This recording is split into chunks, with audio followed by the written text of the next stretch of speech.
রাজনীতি এখন আর সেই রাজার নীতি নেই। এখন পদ চাই, লোভ আর মাসিক পাতার লাভ। সঙ্গে যদি ট্যাক্স দাতাদের টাকায় গাড়ি ইত্যাদি পাওয়া যায় তো ক্ষতি কি? এই আর্থিক লোভ আর পদের লোভে সাপে নেউলে রাজনৈতিক দলগুলো নীরবে নিভৃতে মিশে একাকার হয়ে যায় কখনো কখনো।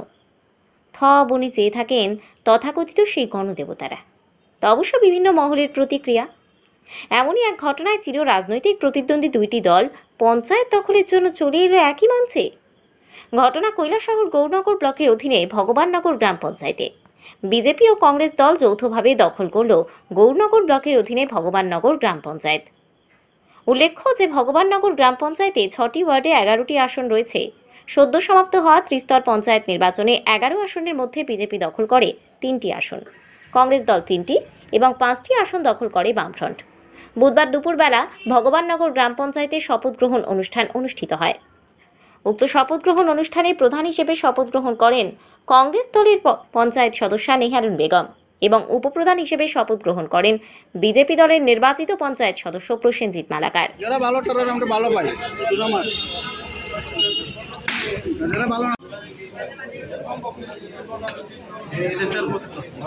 শপথ লইলেইছে নি লোক বেশি তো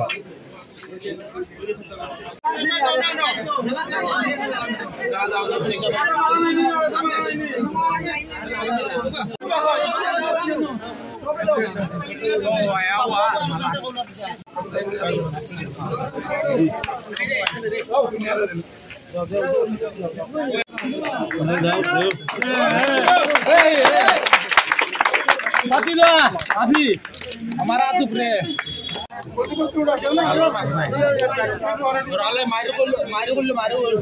अरे पण या देव ना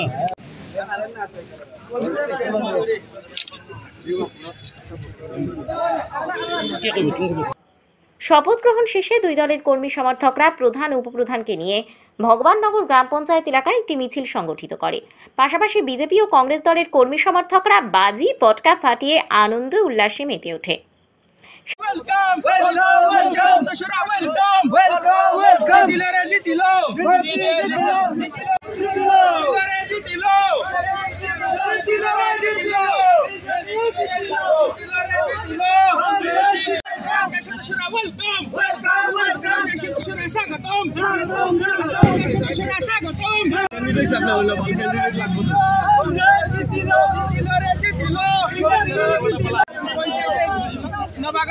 সদস্যদের জানাই স্বাগত।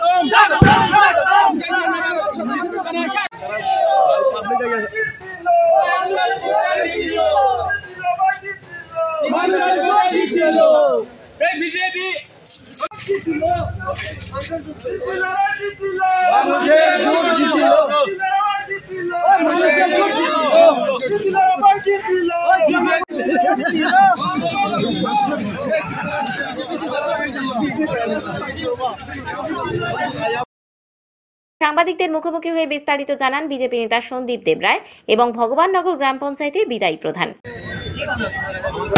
ভগবাননগর পঞ্চায়েতের যারা এলাকাবাসী এবং আমাদের যারা এখানে সবাই উপস্থিত হয়েছেন, আমাদের পুলিশ কর্মী এবং সবাইকে পঞ্চায়েতের যে অফিসার এখানে আছে সবাইকে অসংখ্য ধন্যবাদ।